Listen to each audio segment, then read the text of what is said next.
Welcome back. We're going to weigh in on a couple of different things today, and two of my favorite guests are here. Brittany Gibbons from CurvyGirlGuide.com. We missed you last week, Brittany. Yes, I missed you too. And we have Joy Ermy from Weight Watchers. We missed you the last few weeks. I'm glad you're back. Thank you, thank you.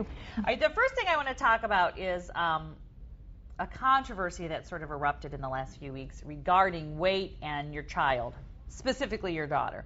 This writer, Darylyn Weiss, I'm not sure how she pronounces it, wrote for Vogue that she, they called it Weight Watcher actually to grab attention, but she wrote that her daughter was overweight, in her eyes overweight, and she was really kind of vigilant, and she was kind of shaming her daughter about eating and what she shouldn't eat, and you ate a cupcake, and this article was pretty horrific as far as the way the woman treated her daughter. So I don't know if we have that graphic, but my very first thing is that here's what there's mom and daughter from Vogue, and there's Dara, and she's got a book deal now. By the way, she's going to be writing a book about how to shame your daughter. Here's my thing: what do you say if you think your daughter is fat? This is my opinion. Nothing. Check yourself and smack your own self upside the head because your daughter's beautiful and you're lucky to have her. That is my opinion about the Dara Weiss article. I know you have an opinion about when you read that, and you've been actually quoted in some major publications. What was your opinion when you saw this? I was completely disgusted. This girl is 7. She's 7 years old. These are words that I didn't even have at 7, being fat or chubby or anything, especially not from my mom. Right. But this whole process of shaming kids into losing weight, it just never works. What essentially she's done is given her daughter an eating disorder that will probably carry into her teens. Right, here's a roadmap for you to have really food issues the rest of your life. You're Congratulations. welcome, Mom. And also taught her that she has to eat in private, probably in her room, shoving wrappers under her bed. Right, like me and Joy. I did that too. When all of a sudden, but we did it without our mother. Yeah, I can't imagine like having my Life mother is say hard something. enough. Yeah, without your mom encouraging you to do that. I find it completely. I'm embarrassed for this mother. Well, what makes me mad is she has a book deal. I've been doing everything I can to come up with a book deal. Turns out I have to be awful. You're doing it wrong. Right. All right, so start shaming us. That's right. Maybe. You both look like crap. Hello, call me. I've got a book for you. This is the deal, though. You have to speak.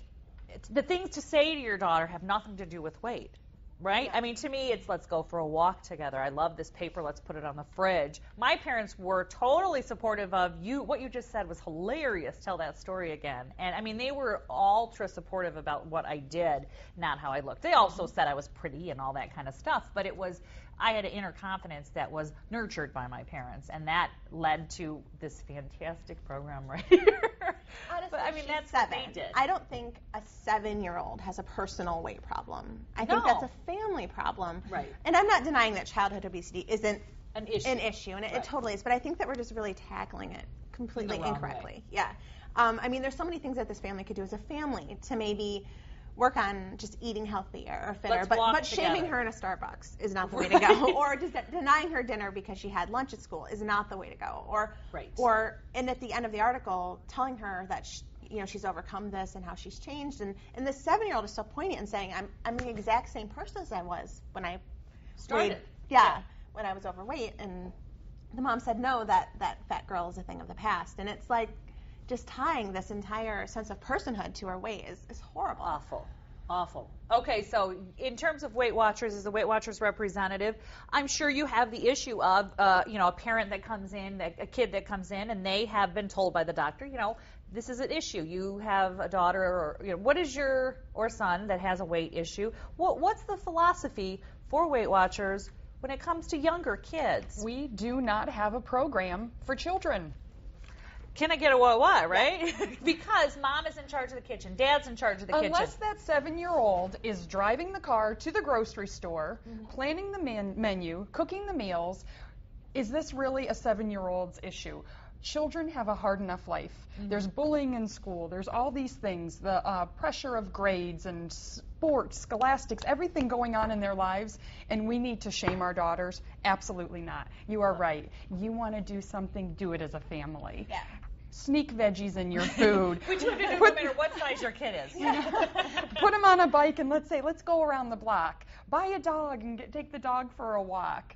Do not shame your child. Oh, that makes me want to cry. I know, it is terrible. It's terrible, and it's the first time I ever went to a Weight Watcher meeting is I had my son wasn't one yet, and I realized that I didn't understand the right way to feed myself, the healthy way to feed myself, and that if I was going to be a good mother and feed my child in a way that I hoped to be healthy, I needed to learn what that meant, because my mother and father were fantastic parents, but they're not exactly dietitians or anything. So I grew up with kind of a weird food thing, and I needed to learn. And that to me was the first step to be a good mother when it came to food. And my husband knows everything about nutrition, so he'd say, you can't eat that. I'm like, oh, okay. I think people in general, like whether you're a kid or a man or woman or whatever age, like when you just teach people to have this sense of value in their bodies, right as they are right now, that instills that sense to then take care of it a little bit better. And that's the only way to do it. This is not working. This whole thing that's happening right now is not working, and it has to stop. It has to be, you're perfect the way you are. You have to get there now, and then you'll only grow from it. I think that's 100% true. And here's the language I would like to change. I said skinny myself but I don't really. The word skinny has got to get the heck out of there. There's skinny this, skinny that, skinny this, skinny. I find if your aim is that, it's the wrong aim. Strong. I love live strong.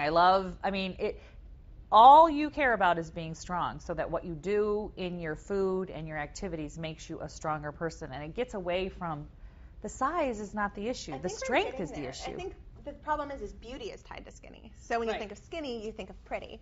So changing that is going to change everything. Right. I saw skinny girl makeup at Target the other day. I mean, it was... What? I know. I will never be skinny. Like you're saying, our bone structures will not get any smaller. Hip bone to hip bone. Someone get a tape measure. That's not who I am. No, it's just not. And does that fine. send the message that I'll just never be pretty? Right. I'll just never qualify for that. And that's a horrible thing to feel. To be taught. My mother and father did a wonderful thing with my sister and I. Whether we were overweight, whether we were just right, whether we were this, whether we were that, we were smart, we were confident. And I will say, at the ages that we are, my sister and I have a wonderful self-confidence, and it comes back from what our parents did. Right. And that's not what makes you pretty. Right. No, it's not what makes you. And do you ever notice the more you know someone and like them, they become more and more attractive? Yeah. Yes. You know what I mean? The closer you get to someone and who they really are, your first impression might not be, I don't what their looks are or whatever, but the more you know someone and work with them, and they become more beautiful, and that's really, to me, the key. And then the reverse is true, too. Someone who you think is stunning looking, you're like, there's not much going on. Yeah, you get ugly quick. Wow. You can fix pretty, you can fix ugly, but you can't fix what's inside sometimes. I love that. So I shouldn't have said skinny up the kitchen, but like you said, my own language I was thinking a lot about that the word skinny is what gets us tripped up. Yeah. Because it shouldn't really be the goal. It should be the strong, the health kind of goal. And what we were talking about with you before we came on too is there are some things, if you want to have a healthier kitchen, that you do have to do some changes in your. We're talking spring cleaning a little bit. So, I mean, you see what you eat. And this is also with the kid, too. Your kid is eating what you're eating. You can tell your child, do this, do that, do this, do that, and they do what you do. Yeah. They see what you do and do what you do. You can't tell your child to go out and exercise and to go ride your bike. Right. And the child never sees you leave the house and get off the couch. Right. You need to lead by example. So that's perfect. I mean, that's exactly what you have to do, so they'll do also. My kids don't do anything I say. They only follow what I do, and mostly just follow what my husband does. Thank goodness he's healthier than I am. But it's the truth. Now, when we talk about you see what you eat, too, or you eat what you see. That's what it is. You see what you get, you eat what you see. I'm all confused. But in terms of your own health in the spring, you're talking about, that's something that you kind of look at. If the first step of your life is, you know what, I do want to model better behavior, and I was saying to a reporter here, walk, water, and sugar. Those are 3 of the things that you can start almost right away without taking a book out or going to a class. Drink more water, do more walking, and watch the amount of sugar you have. And that's just to start, I think. With you, what is the first thing when you look at your own kitchen? If someone comes into the very first Weight Watcher meeting and they don't have health education, they aren't sure why they are the way, they're feeling, what is the first thing they should do? The first thing you need to do is you need to identify what is tripping you up. So if you are really resolved to make a difference in your health and you want to lose weight to become healthier, then you need to walk into your kitchen and say, okay, is this kitchen conducive to me losing weight? If your house is filled with potato chips and cookies and all those easy, bingy, fat and high carb food, that's what you're going to eat. After you get home from work and take your shoes off and get comfortable, you're not going to put your clothes back on, your shoes back on, and go to the store to buy a bunch of grapes. You're not going to do it. Right. So you need to have them there. So you need to plan your spaces very, very well. So just keep stuff in your house that is going to support your weight loss. So have a fruit bowl. Keep it pretty. Even if you have a water dispenser in your refrigerator, how much more apt are you to increase your water intake if you get a really pretty water jug? I do think that's true. Yeah. And you put some lemon slices or lime slices in it, and you put it right in your refrigerator. And every time you open that refrigerator, you see it there, and it reminds you, I gotta drink my water today. I gotta do this. Clear containers. I was gonna say that's the other thing. Clear containers for your food is good because then you know what you have and you know what's gone bad, what's gotta get out of there. But you live with other people too, and those other people, and likewise, just to go back to our conversation, is just because I want to eat this. My children still eat cookies. My children still eat sweets. They still eat. So I'm not going to cleanse my house of all that. And you don't have to do that. But maybe those things could go in more opaque containers. Right. I don't so want to maybe see that right now. we're a little halted by it and like, okay, I'm really trying hard right now and this cookie isn't going to do it for me. So sometimes we need to kind of hide and stow those things away just a little bit and just display what you want to eat. Walk in and say, when you come home from work and you're hungry and you're going to grab for anything, have something there ready. Wash those veggies when you get home. You want to have. So then before we move on to our cooking segment, so I'm trying to lift weights more, which I've said I'm not very good at. I'm not into it. I'm trying to get into it because it is important. Every bit of research shows that. Brittany, you're big into the running. Do you do any resistance training? I don't. You don't? So you can do it with me. Yes. But you don't want to. You don't want to. No, we totally can. It looked so fun in the video.